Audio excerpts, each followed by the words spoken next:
Hey, you're good enough for Detroit, Jay.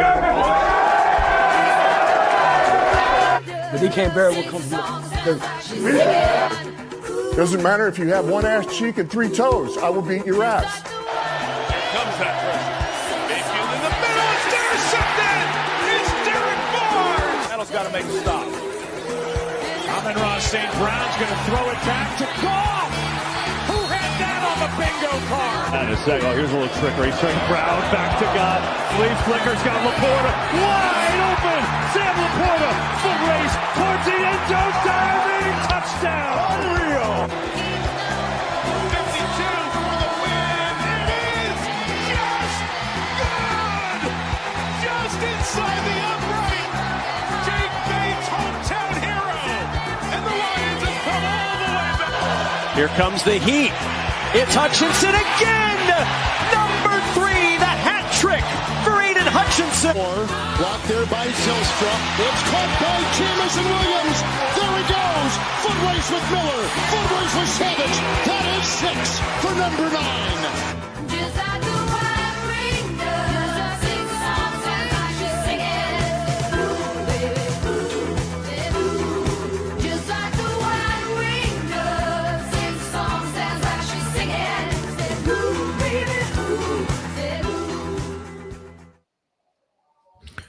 Welcome to the post-game show. Lions lose to the Packers. I am Malcolm. I'm joined by my guy Tyler. Man, what the fuck happened? Yeah, there's not a good answer. I mean, they got outbeat, man. That's just the plain simple. It felt like the Packers played Lions brand of football, and they just straight up beat us today. It was bad from start to finish. They had some comeback attempts, but overall, and it feels like we've been saying this every week. Sounds like we're like a broken record right now. They just cannot play complementary football, like from offense, defense, special teams. They haven't been able to do it consistently this year. And today was a prime example, and all of America got to see it today on Thanksgiving. And you're now in a very tough spot because you just got swept with the Green Bay Packers. This is tough, man. This is a game you really needed to win, and you didn't win it today. Yeah, I mean, we earlier in the week we called this a must-win game for Detroit. Must-win game. Can't go down 1-3 in the division. You got to come out. You got to prove to yourselves and prove to everybody, the whole world, that you could beat a good team. Yeah. That you can beat a competitive football team, a good football team. And again, they fell short. And it's like the same problems every single week. Same problems we see. I actually accepted it. I accepted that. Look, this is not a Super Bowl winning team. I accepted it a few weeks ago because the same problems over and over and over. But then I got drawn back in. The whole Frank Ragnow news. I was excited. I got drawn back in. I was like, so you're saying there's a chance. But look at this team, man. Just look at it.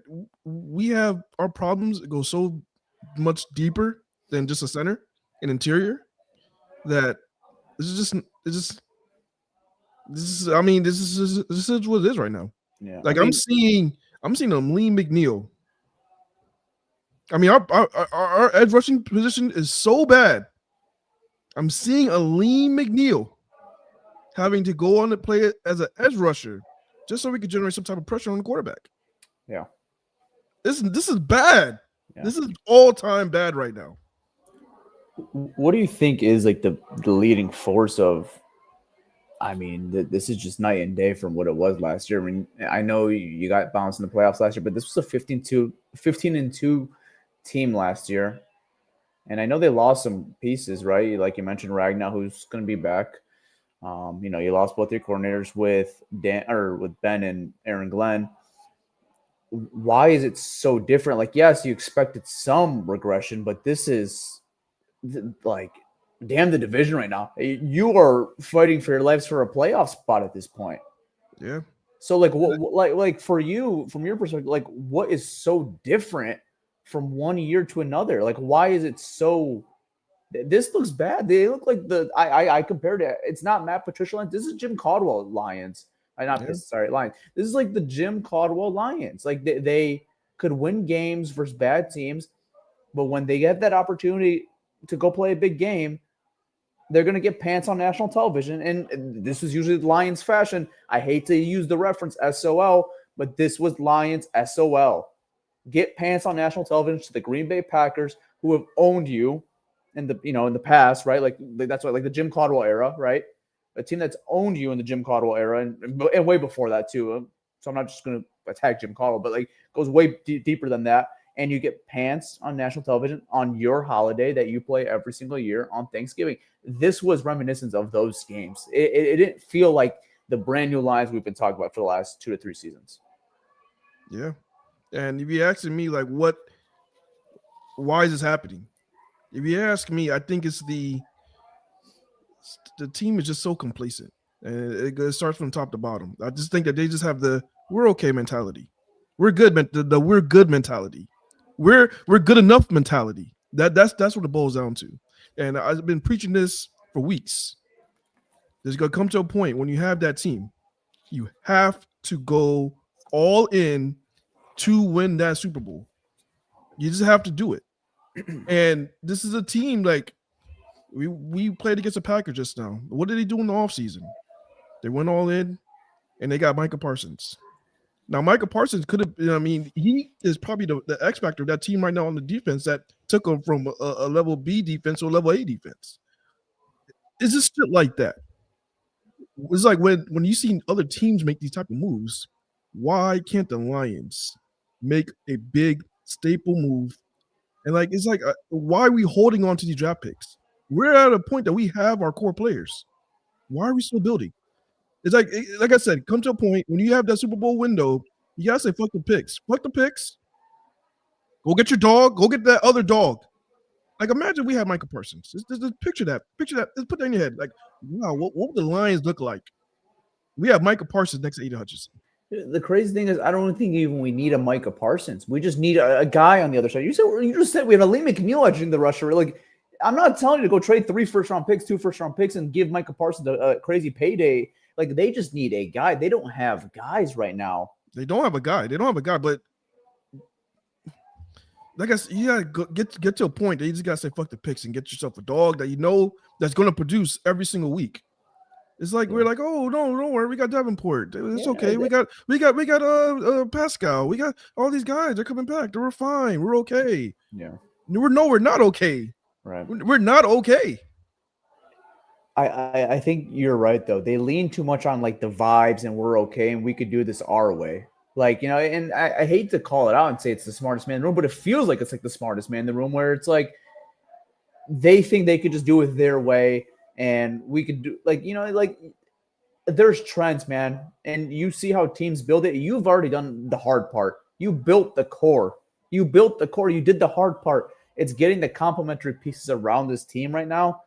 And ultimately, football is one of those games, man. It's not like you could just keep a window and keep players' windows for 10 years. Like, when you have a window, you're right. I mean, football is a weird sport. You have to maximize those windows. And it's not to say that this Lions window is closed, but like you said, maybe this is just not a Super Bowl team this year. It's definitely taken a pause at the very least. If it's not close, it's taken a pause at the very least. Because what you're going to have to do the rest of the way for people to even believe it anymore, it's going to be a lot. It's a lot. And then you are getting embarrassed every single time you have an opportunity to go make your mark out there. And they always seem to be on national television where everyone's watching. Yeah, I mean, the rest of these games look like they're going to be on national television. You play the Cowboys next week. That's on national television. It's Thursday Night Football. Yeah, Rams. It's like America's game of the week. Yeah, I mean, it's just week after week, man. It's the same issues, man. We just right now we don't have. This is not Super Bowl. This is not a Super Bowl team. This is what it is right now. This is not a Super Bowl team. Now it's a team that's gonna be a Super Bowl winning team. This roster, this team is missing that between coaching staff, play calling, offensive line, the edge rushing, putting pressure on the quarterback. I mean, it sucks. Yeah, it sucks, man. Aiden Hutchinson getting chipped every single play, and I get it, man. We expect more out of him. You know, you want Aiden Hutchinson to do more, but where's his help? Where are the other guys doing? You know, we saw Davenport today, and I couldn't tell if Davenport or Al-Qadim Muhammad was playing. Right. They're the same guys. And some people were excited that, oh yeah, we get Davenport back. I was like, what does that mean? I mean, I saw Davenport week 1 and week 2, and he was invisible. It's like, why couldn't we just upgrade? Why couldn't we get upgrade a guy that could just rush a passer and that we know that could win one-on-one just beat their one-on-ones.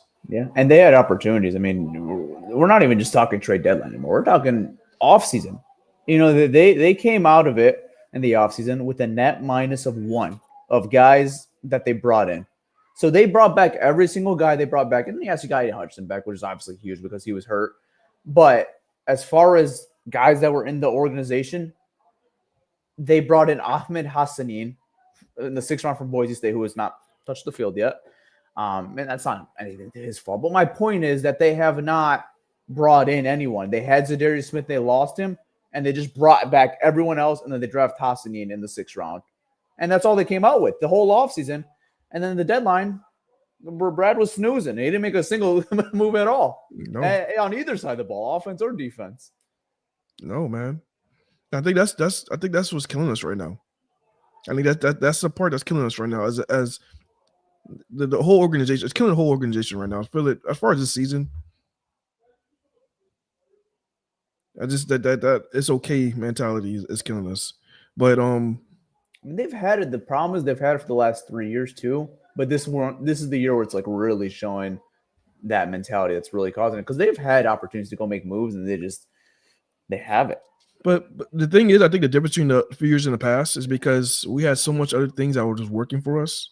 Like we had an amazing staff. I mean, we take for granted the staff that we had here, man. Ben Johnson, Aaron Glenn, and just had those guys. And Ben Johnson, I mean, he's such a creative play caller, and that's, you know, the trick plays, all that stuff. It made our offense fun and exciting. Watching this offense is like I damn near fell asleep.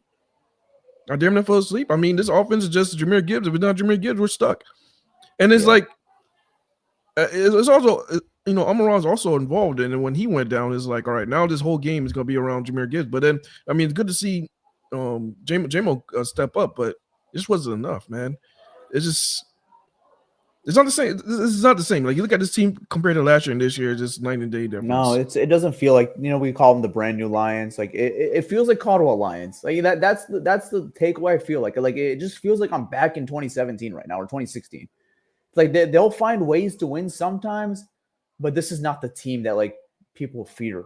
Like that's people used to fear the Lions the last 2 years. Yeah, that was the game where everyone, you know, came in and say, hey, we're playing the Lions. We have to be on our A game if we want to go out there and win that. And right now, you're just not there anymore. You're a good team. You're a respectful team. That's about it right now. You're nothing more than that. You're not one of the juggernauts. You're not one of the elites anymore. You are just a team that say, hey, we're playing the Lions. They're good. You know, they're gritty. And that's all you're playing. That's the only thing you have going right now, because that mentality from last year, teams don't fear you like they did last year or even 2 years ago. You just don't have that same fear factor anymore. And yes, the injury suck. Losing Amon-Ra, you know, very early in that game is disappointing. But yeah, I don't know, man. And something else that really pissed me off with this game in particular, and it's kind of been a trend this year as well, there was just no urgency. Like, you're down 10 points. What is Jared Goff going into a huddle and burning the whole play clock? Like, what are we doing here? Like, we have to go and we have to score. If it's a field goal or if it's a touchdown, we have to score. Give the defense an opportunity to get a couple stops, and then maybe you could have some more time as an offense, because you're like, there's no urgency. It took so long for that field goal drive at the very end. I mean, you only ended up with 3, but it took so long. They're running the ball. Like I understand you want to keep the Packers on their toes, and you don't want to pass for a single play, because with this offensive line, like, that could be scary. But like, you have to play out quicker, man. It's taken so long, and we're waiting until the last 5 seconds to snap the ball. It seems like every single play, and there just needs to be an urgency, especially when you're down in that game. You're down 10 points in. This is a must-win game. And they just didn't have that urgency at any point in that game, in my opinion. It never felt like they had an urgency. It's like, hey, This time we have to go. We have to go. Last time I saw that urgency towards the end of the game where Goff is, hey, we're down 10. Let's go sling this ball. Let's go get a touchdown pass. I didn't see that today. There was no urgency at any point in this game saying, hey, we have to go drive down this field fast and give our defense a chance and have some time on the clock. There just wasn't that at any point in this game today. Yeah, and I think it could be. I think what could be the reason of that is because we got too many Chiefs and not enough Indians. We have too many guys as these offensive coordinators are giving advice. We just need one guy. I mean, we just have one guy make things a lot easier. We have Dan Campbell communicating with this guy, and then this guy communicating with another guy, and then now they're all communicating together. So, what play should we run? Yeah. Instead of just saying, this is the play caller, he's just going to communicate with Goff, and that's it. There's just too much going on right now. We've seen too many situations where, Dan Campbell damn near can't get the play in because he's just communicating with too many people. There's too many heads up. We don't have a true play caller. Yeah. That's another one of our issues. That's another big issue right there. We don't have a true play caller. Yeah. We got information on Amon-Ra St. Brown, so I'm going to update the listeners here. Dan Campbell and Amon-Ra St. Brown's injury. I don't feel like this is a long-term, or I don't feel like this is a long term, but says it could be a week or two if they're lucky. They're lucky. Our season is fucked, guys. Long story short, season is fucked. We don't have Amon-Ra for a few games. Those are 2 losses. I mean, so wow. So I mean that's that. There goes that. This is so disappointing because, like you said, man, right from the top of the show, there was that high yesterday. Yeah, it was. There was hope yesterday. You saw Frank Ragnow coming out of retirement, and this is how I have no inside detail on this, but this is the way I took it. I think 3 people called Frank Ragnow. I think 3 people called Frank Ragnow. If you had to take a guess, who do you think those 3 people were? I think more people did, but if you had to take a guess of the 3 guys on this organization that made a call. I think it was Brad, Sheila, and probably Dan. Okay, well, I bet they did, but these were the 3 people I had in mind. Dan for sure. Dan says, "Hey, brother, we need you badly right now. This is not it." The second one was Jared Goff because he's getting killed. Yes. The third one, and we've talked about this a little bit. This is the one I think that got Frank Ragnow back, and this is a complete conspiracy on my end. I have nothing to back this up. I'm telling you, this is complete conspiracy on my end. But I think Taylor Decker called him, and Tech said, "This is going to probably be my last year. Let's go off on a bang right now." Yo, keep talking. Give me 2 seconds. My alarm is going off. I gotta hit the button. No, don't keep talking. Yeah. Keep talking. I'll be right back. But it's gonna keep beeping and it's gonna drive me crazy. Yeah. I'm already pissed off. I don't want to get pissed off even more. You do what you gotta do. But shut up!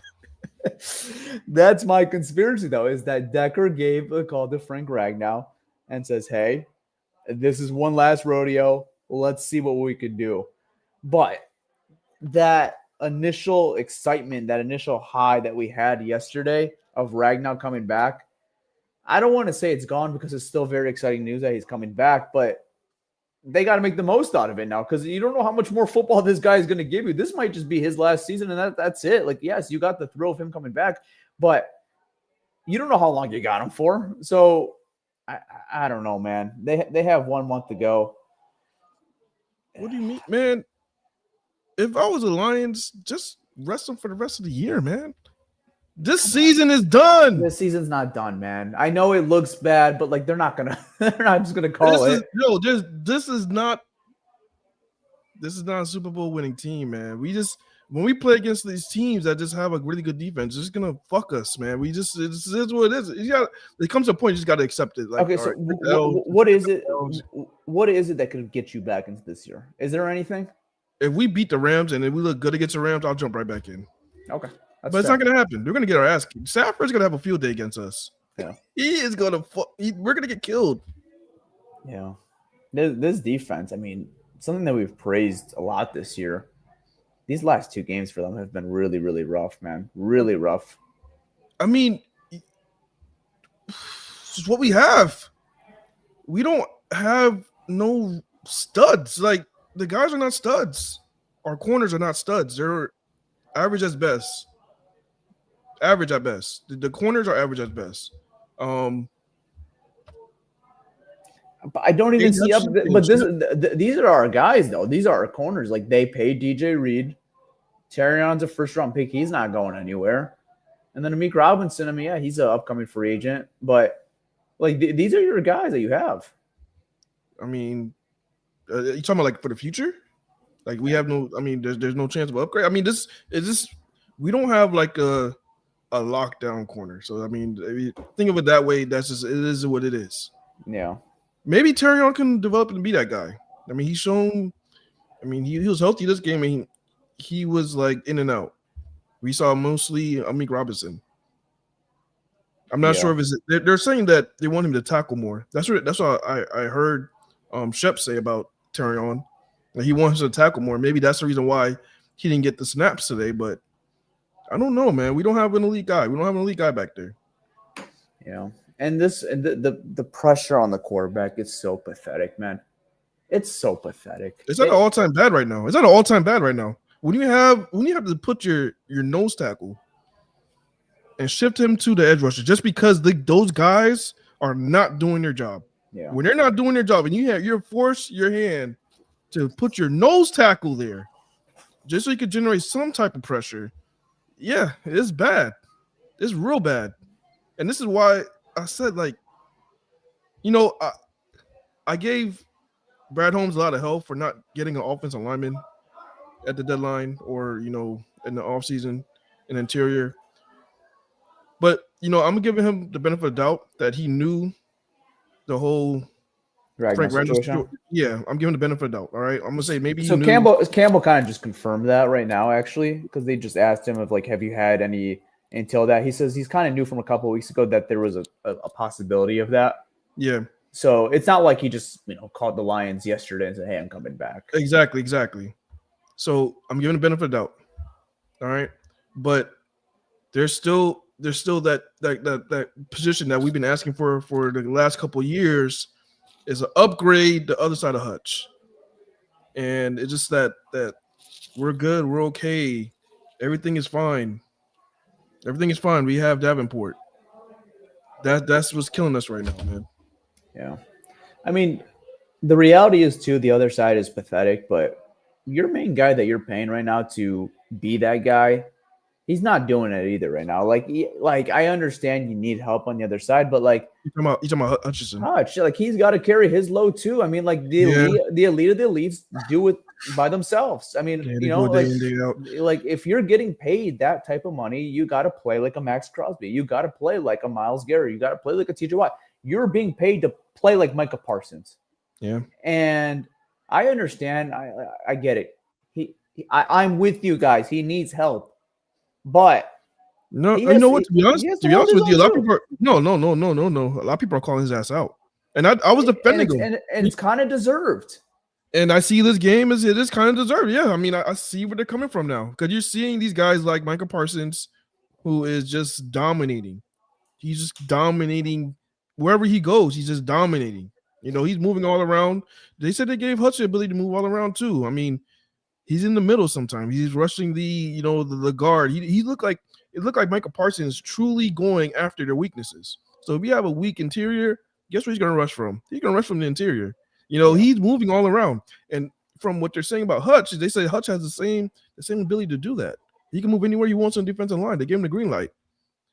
And it's like he's just staying on the edge. He's getting chipped.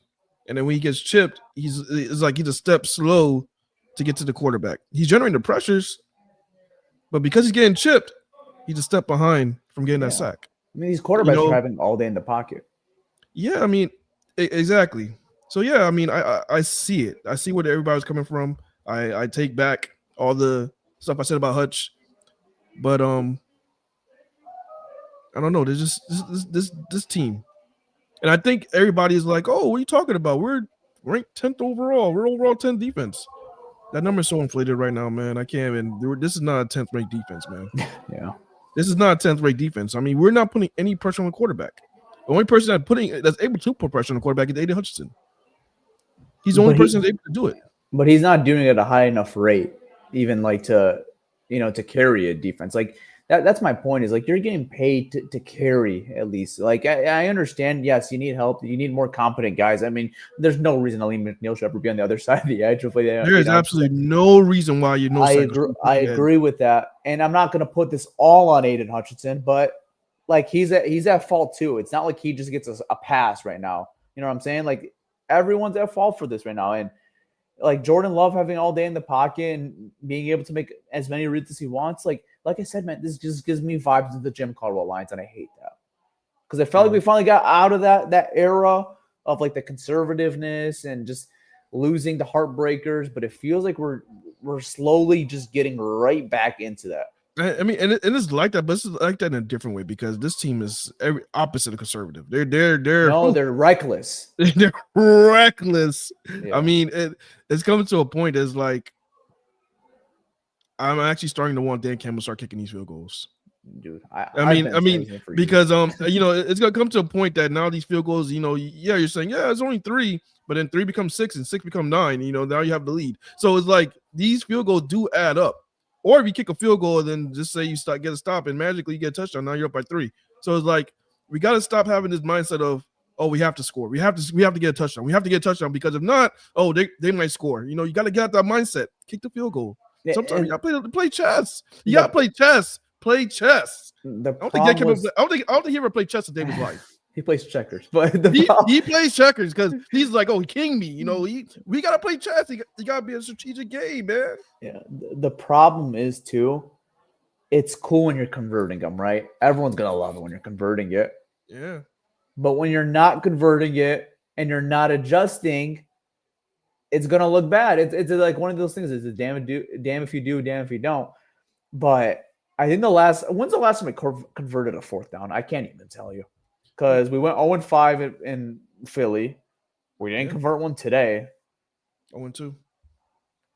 And I don't think we had an opportunity even last game.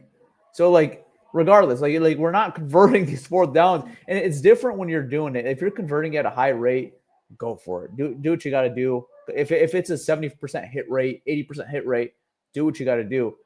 I like to believe, I don't have the numbers in front of me. I like to believe the numbers are under 50% right now of the hit rate on 4th down this year for the Lions. Yeah, and you know what, man? A lot of people don't want to mention this or say it, but I'm gonna say it. I'm gonna say it for you guys. It's because of Ben Johnson. Ben Johnson was a big reason why we were able to convert so many of those 4th down plays. Yeah. And what's called mirror plays.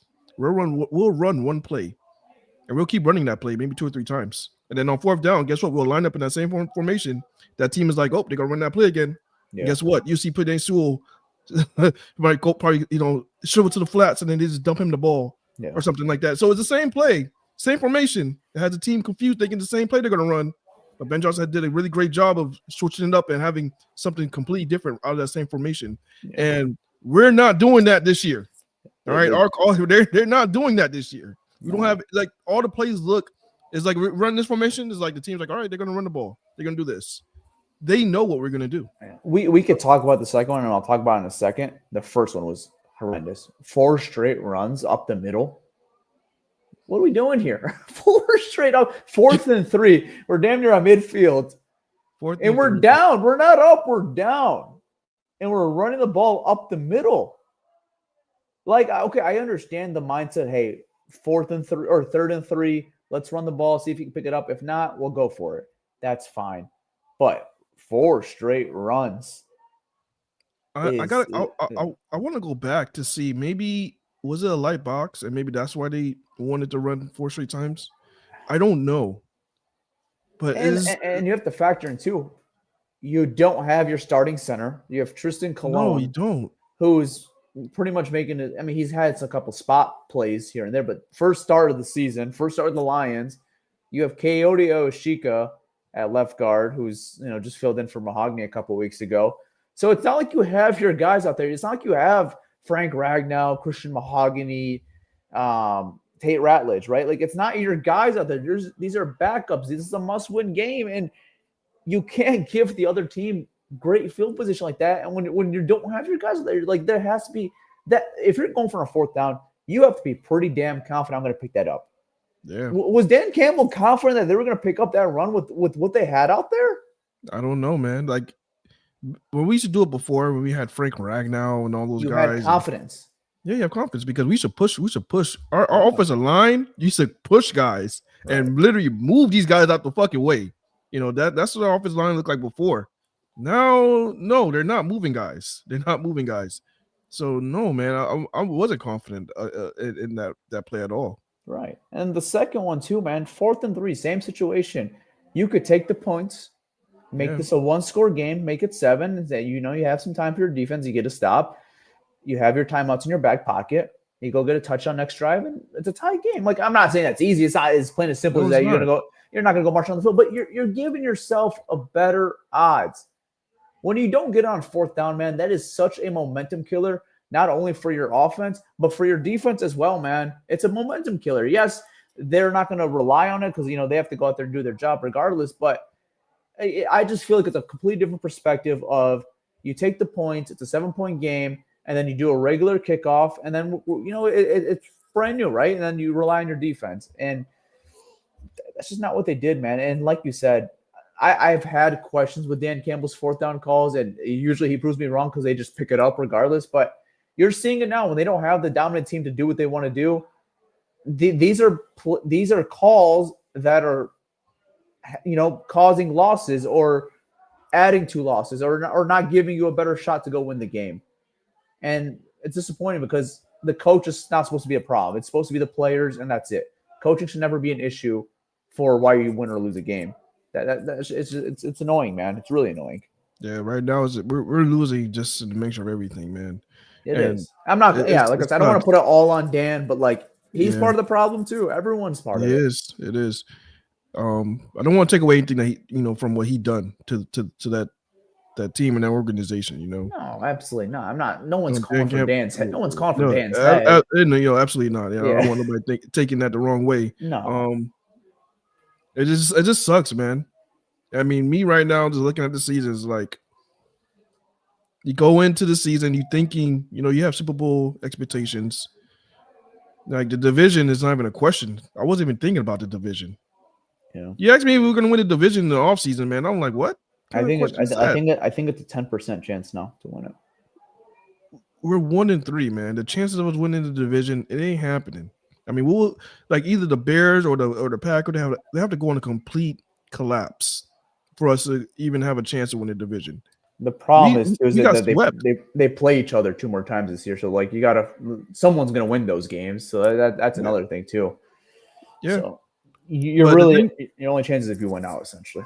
Yeah, we have to. I mean, you think about playoffs. Playoffs. That's what we probably have to do just to get to the playoffs. It's probably win out. I mean, one more loss.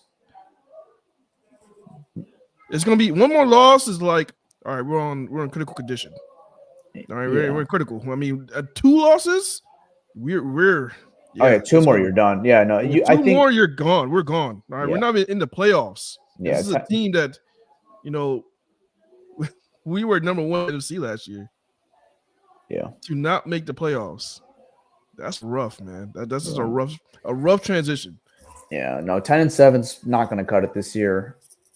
Your reality base minimum, and it's not even a guaranteed, but the base minimum is you have to get at least 11 wins, from these remaining 5 games. So maybe you could afford one more loss just to get in.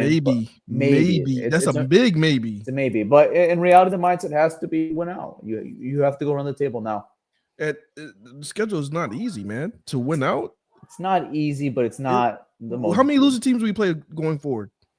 So Dallas is like 500, I believe. 500. Then you got the Rams, who are obviously number 1 in the NFC right now. Yep. And then you have the Vikings, who's under 500 team right now. So that's 1.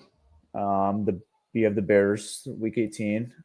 That's the team winning the leading division. So we play 1 team that's under 500. Pittsburgh is they're above 500, I believe. So we play 1 team under 500. 6-5, yeah. We play 1 team under 500. The remaining of these games, and we have to win out.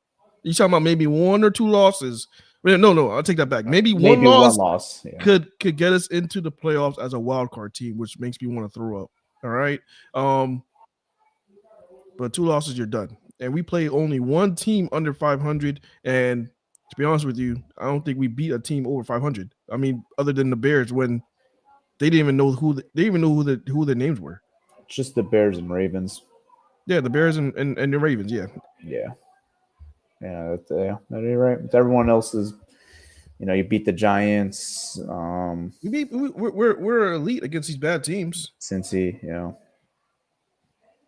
This is not. I mean, this is what it is, man. I mean, you guys want to. You guys. I mean, I'm not gonna tell you guys what to do. I don't want to be that negative Nancy. You guys want to still believe in the Super Bowl? Go ahead. I'm not gonna emotionally put myself there right now. It's fair. I mean, I'm not gonna emotionally do it. I mean, this is not it. Man, this could have been such a good momentum game, man. If you just went out there and win this game, and then you got with the news that you got yesterday with Frank Ragnow, you know how different the dynamic that we're talking about this season right now is? Everything's back on if you win this game today. Yeah, because, I mean, the division is not out of the question. You still have a chance to win your division. Well, I mean, if Chicago loses tomorrow, we expect them to lose tomorrow to Philly, you could have been right back at number one by the end of Black Friday. And that's a maybe. Chicago's playing really good football right now. That's but like I'm saying, there's a good chance you could have been at number one at the end of the NFC North by the end of Black Friday. There's a good shot of that if you just if we'd have won. You talking about we'd have won this game and then the Bears would have lost, and then Chicago lost tomorrow. Yeah, it would have been tied with the Bears, and then we have the tiebreaker over them, so we have the tiebreaker. So yeah, we would have been number one. We would have been number one. We would have full control right back, and then you got Frank Ragnow coming back on Thursday Night Football versus Dallas Cowboys. Is he coming back? Do you think he's coming back Thursday, or would it be the Rams game? They're saying there's a chance he could play Dallas. If not, for sure the Rams game, right? Regardless, right? Like the momentum is there, though. You have a good momentum. You just beat a big NFC North team on Thanksgiving on national television. You got the news that you got on Wednesday from Frank Ragnow coming back. This could have been that elevation, saying, "Hey, we're right back on schedule." But you got pants. You got pants on national television, and now there's a million questions again. Yeah, and the whole question of beating good teams, man. Beating a good team, mid-season, great. Being a team that has a good defense. Great defense right now, because right now the Packers are playing. They have a great defense right now, proving to everybody that they can beat a team with a great defense. That would have been huge too, man. Absolutely, but that's like now it's fully that's gone, right? All that hype you had yesterday is gone.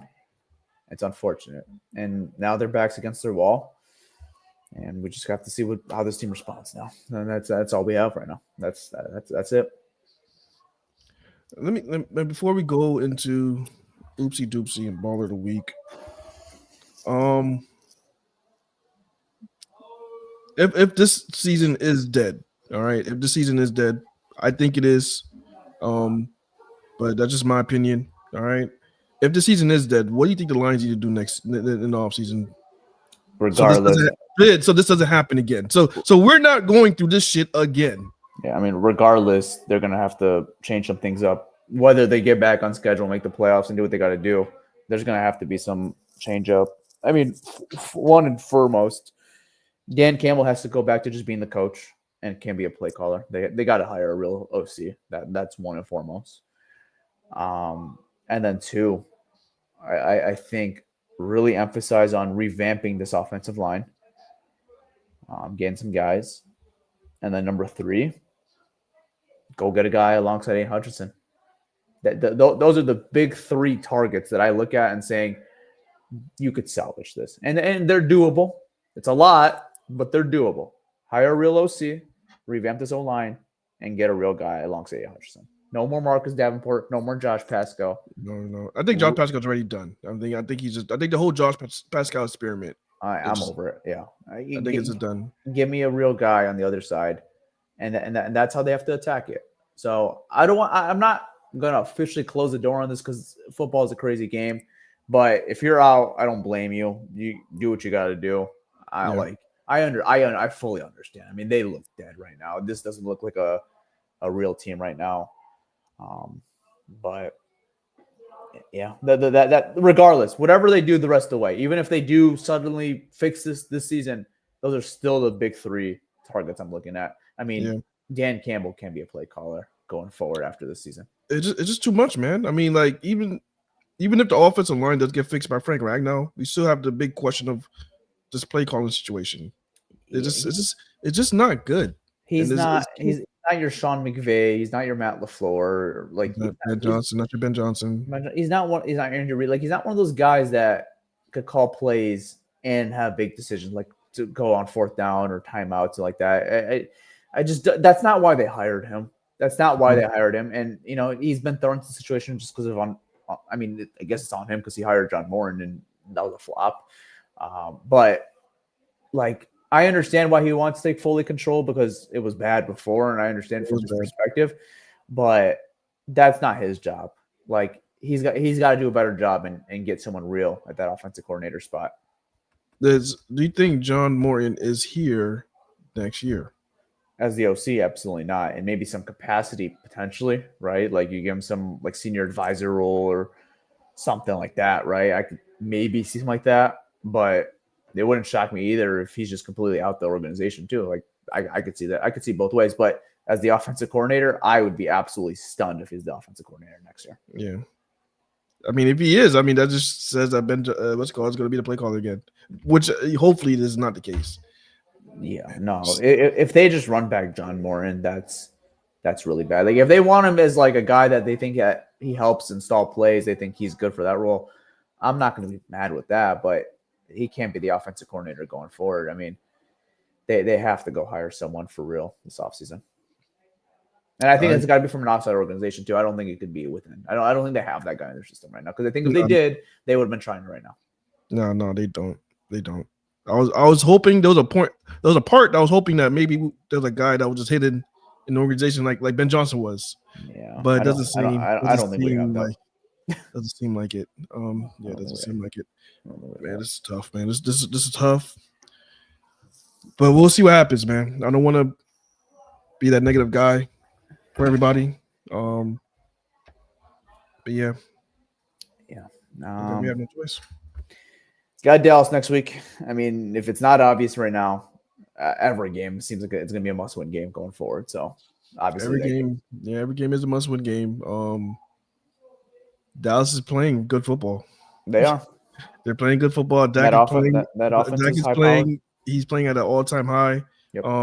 Those guys who they brought in at the trade deadline are also playing well.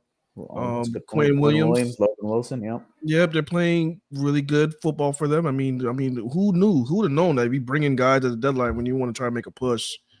It'll work out for you. Or how about getting like a real receiver with CeeDee Lamb? Look how fun that is with George Pickens and CeeDee right now. Just like two top 5 receivers in the league, just on the same team, and make everything easy for your quarterback. Yeah, it's tough. We're good. Yeah, right. Jeffrey hit it right on the spot. Yeah, we're good. We're good. It's tough, man. It's tough. Yep.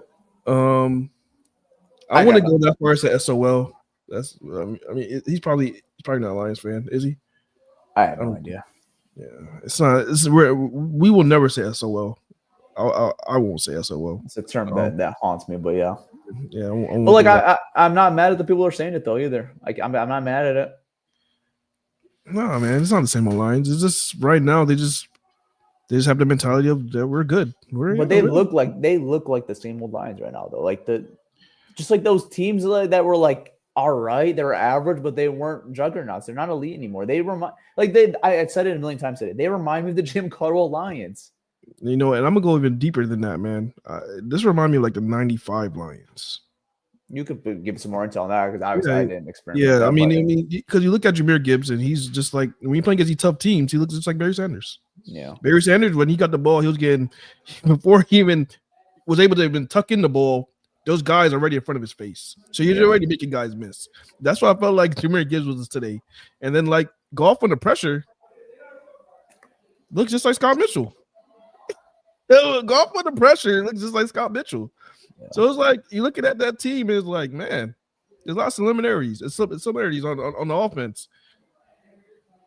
It's just tough when we play these good teams, especially these teams that have really good defenses, because they just expose us, man. Yeah, we just get exposed when we play these good defenses, man. It's not the same from this year and last year. Last year we're just so dominant offensively. And it's bad when Tom Kennedy seems like our most reliable receiver. Yeah. TK85, shout out to him, man. When when Amaron went, let me ask you, when Amaron went down, did you lose faith in winning this game? Honestly, I saw the injury. Like it looked bad, but I didn't think it was that bad where he would miss like the whole game. I thought he was just going to come back at like halftime or something like that. So Yeah, I kind of just had that in the back of my mind. I'm like, okay, we could like survive the half without him. And when I saw he got ruled out, I mean, I'm like, we're still in this game. So I'm not going to say I ever wavered hope of winning this game because of Amon-Ra's injury. Honestly, like, yeah, it stunk. I wanted him back in. Everyone wanted him back in, but I don't think at any point in the game I ever wavered hope because Amon-Ra was out. And I knew it was going to be difficult without him, but I still thought we had a chance to go out there and win that game. In reality, we did. Yeah. We did have a chance to win that game. It just everything was just 10 times harder without Amon-Ra. Yeah. I mean, we're just missing that guy. The crazy part is too, is like the offense finally woke up too, and it's like the defense. Like they just don't play complementary football. It's like when one unit's on, the other unit has to be off. They can't like go score a touchdown and get a 3-and-out and then go score a touchdown again. They just don't do that. They have to go score a touchdown, give a touchdown up, and then maybe we'll go have a long drive and go for it on fourth down and get a turnover on downs. And then the Packers get a touchdown. And then it's like, oh, okay, now it's a 2-score game. That's what it seems like it's going like right now. They don't play complementary football. Yeah. It just, I mean, defensively is like, you're just looking at the defense, you're like, okay. Like, I just don't. Yeah. Who on defense, like, really, I mean, outside of Hutch, who scares you?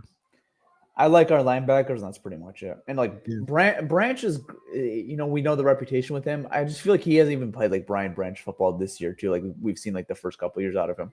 Like I'm gonna say that question differently. On passing downs, so if you have to pass the ball and you're dropping back as a quarterback, you're passing the ball. Who scares you? Yeah, no, you're gonna attack every one of these corners. Yeah. Yeah, no, none of these corners, like you said, are any like you don't got 2017 Darius Slay there, like who's shadowing guys, right? You just you don't have that right now. So and then on top of that, you could just drop back and just not feel any pressure. So you could do whatever pretty much you want. Yeah. Yeah, no, it's They don't have a guy. You're right. There's not a true threat, and there's not even a threat they're going to get home either on pass rush situations either. So, yeah, man. I mean, I don't know, man. The season just seems like a dead season to me. But all right, do you want to talk about this game and what we saw anymore before we go to Oopsy Doopsy and Baller? Is there anything I want to add on this game? I'll add a couple things before we get into Oopsies and Baller of the Week. Yeah. Very quickly. Officiating, I thought, was terrible in this game. I mean, gifting the Packers a touch on the end of the half. I'm not – you know what? It could have changed the game. It could have changed a lot, actually. Because if they call that false start, they go for a field goal, it's a completely different game. You give them a timeout, they score a touch on the next play. Yeah. That was bad. And I thought there was, I mean, it's ticky-tack, but I thought there was multiple occurrences in that game too where they could have called a holding on the Packers offensive line, and that flag just never seemed to come out. I didn't think the officiating was very fair and clean the whole game, but the one timeout, man, you look at it a million times, it clearly sees the guy jumps before LaFleur even, makes the signal timeout. And maybe he screamed, but why is he not doing the hand motion while screaming it? Yeah. So that's bullshit to me. They're like that should not have been a touchdown. It's suspect, definitely suspect. Yeah, and I'm not going to go as far and say that's why we lost the game, but no, it's not the reason why we lost the game. Changes the game like that. That's a huge difference. I mean, going from a false start to being 4th and 6, and then they're forced to go for a field goal rather than a 4th and 1 on the what was it, the 3 or 4 yard line, whatever it was, and then they score a touchdown the next play. Like there's just a couple of those plays. So I thought the fishing was very clean, and that was one very big controversial one. Second one I want to really call out. What the hell was Brian Branch on that Octavian Wicks touchdown on the first play? He was there perfectly in coverage and then just stops running. Yeah. I put it on X, man. I was like, yo, what happened? Well, why did he stop running? Why did he stop covering? What happened? He step for step with him, and it looked like his controller died. Yeah, it's like, okay, you want to lean on your safety because he saw Harper behind him, but like, just go both of you. Why do you have to just leave him on an island? No, I don't even think he was relying on. I think he just lost track of the ball and had no idea where the ball was and just stopped covering. It was odd to me. It looked like he looked up and just didn't see the ball, just got lost. and then the controller died, and then he just stood there. I think that's the best explanation on what happened. Yeah. Is that he lost, track of the ball, and the controller died. He just stopped playing. Yeah, I think that's pretty much it, though. Those are really the two ones I really want to highlight. I really didn't highlight them yet in the episode, so I want to highlight those. The referee blunder at the end of where the Packers got the touchdown, and then the Brian Branch play. That play was just two moments in the game that was really, really confusing to me. Everything else I think kind of hit on. But before we continue, I just want to just make it clear: you're still into the season. You are still in. You're not giving up. You're not throwing in the towel yet. You're not throwing in the white towel, saying you're in. You think that there's a chance. Let me emphasize this, because that sounds wrong. Because I'm in from the perspective of like they're still technically in it. I mean, yeah, they're not eliminated. But as far as belief as going far or doing anything this season, I'm not really there. Football's a crazy game, so I'm going to give the football gods, let them determine everything. Okay. Until they're officially out of it. But hope and belief, it's very low right now. It's at all time. And that is fair. That's fair. That's fair to say, man. Yeah, that is fair. I mean, it is a crazy sport. I see some crazy things happen. We'll and the thing is, we know this team is talented too. So it's like if they could just figure it out, that's another thing too. But like they just, I don't know. They don't look like they have it right now. But like I said, man, football's a crazy game. They could just wake up tomorrow and and figure it out. They figure it out. Things could change, man. But I just think this team doesn't know how to mask their flaws. Like, yeah. They have their flaws right now, and it's just open to the world. Everybody knows their flaws, and they have no answer to mask it and overcome it and make it like a strength and be a good offense or defense. But now we just have these flaws, and everybody knows about these flaws, and they just keep attacking it, right. keep attacking. There's nothing we can do. Nothing good to stop it. Right. So I don't know. The only way is if they win out or find a way to get in and do something in the playoffs. That's the only way people are going to get belief, and that's how it really should be, honestly. Well, if they win out, I'll probably, I'm not going to bullshit and say I'm going to draw back in if they win out. 100%. If they beat the Rams, I think everyone is in. Yeah, they beat the Rams. Yeah, I'm probably right. Obviously, you have to take care of Dallas first. You got to beat Dallas first. If they lose to Dallas and beat the Rams, I don't really know. I mean, you have to win both those games. You got to beat Dallas and LA the next two games. I think you'll get a lot of people back in. Yeah, I think so too. But let's worry about Dallas first, because that's not a gimme at first. And so we'll worry about Dallas, and then we'll worry about the Rams when we get to that. Spoiler, I have us losing that game too. All right. Sure. All right, let's do Baller of the Week and Oopsy Doopsy, and let's let everyone enjoy their Thanksgiving. If you haven't had your dinner yet, or going for seconds or thirds or fourths, I'm not going to judge. Go what you got to do. I'm about to go for seconds very soon, so we're going to get out of here. So let's start off with the honor. Baller of the Week, Malcolm. Baller of the Week, man. Let's go. All right. So, what is Baller of the Week, man?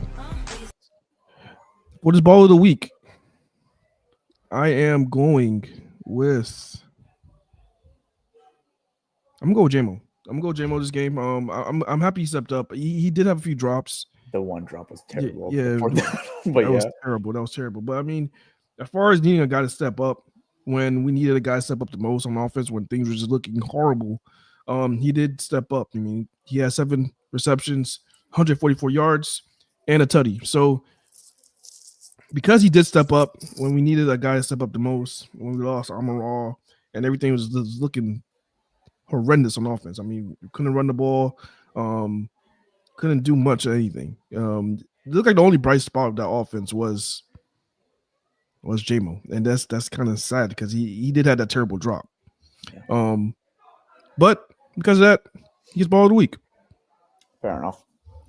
I mean, there's not anyone else that really took away the spotlight to earn that right. So I'm not gonna hate you for it. Yeah. All right. Oopsy Doopsy of the Week. Let me play a sad song for you on the world's smallest violin. Man, this is so much more sad when I actually have to hear it in my ear because usually you just edit it in afterwards. But now that I actually have to clap and I'm hearing the Mr. Krabs music, it hits a lot different, man. Oopsy Doopsy of the week. Call me crazy. I'm giving it to Dan Campbell.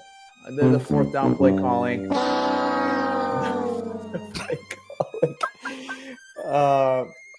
The recklessness to go for it. Why is going again? What is going on?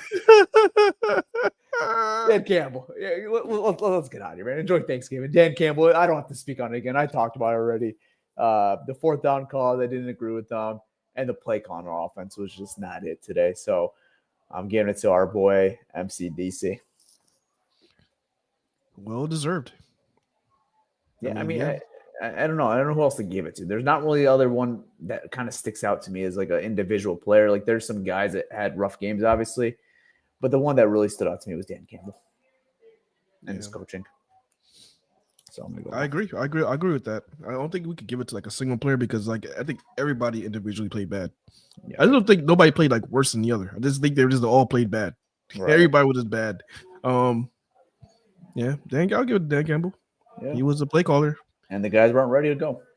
Wasn't ready to go. He had those crazy fourth down calls, especially the 3 runs. Four runs. Right down the middle, right down the gut. That was bad. Yeah, man. Oh, shit. So bad. I would have loved to see what would happen if Goff caught that ball in the lateral, though, because that could have done a lot if he just caught that ball. Because it seemed like if per the beat report, it sounds like there was a guy open in that situation. So, yeah. Another one that was weird call by Dan.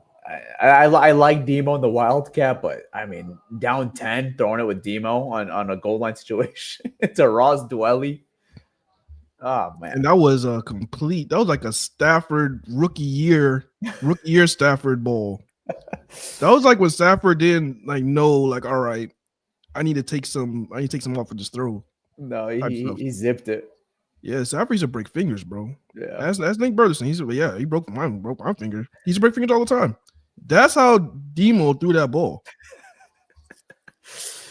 Yeah. That was wild. I was like, wow. Yeah. Yeah, that was crazy. Yeah. All right. I don't know, man. This offense is fucking dry, bro. It's so fucking dry, man. Like, yeah. All right. Yeah. We're going to head out of here. I hope you guys all enjoyed. I hope you guys all have a great Thanksgiving. I appreciate all 222 of you guys for How are we going to enjoy Thanksgiving? How are we going to enjoy Thanksgiving, man? I don't know, man. Go eat some good food. Yeah. I'm going to eat. Sit back. Go take a nap. Go eat some good food again. Take another nap. Go eat some more good food. Just rinse and repeat, man. Do what you got to do. So I hope you guys all have a great Thanksgiving. Appreciate all the support. I mean, 224 people in here on Thanksgiving is unbelievable. I mean, I appreciate you guys so much for joining. And yeah, we'll see you guys later on the week. We'll preview the Dallas Cowboys. And for now, I'm out, guys. Peace. All right, y'all. It's your boy Malcolm, and catch you guys in the middle of the week, man, when we preview the Dallas Cowboys. But with that being said, man, I am out.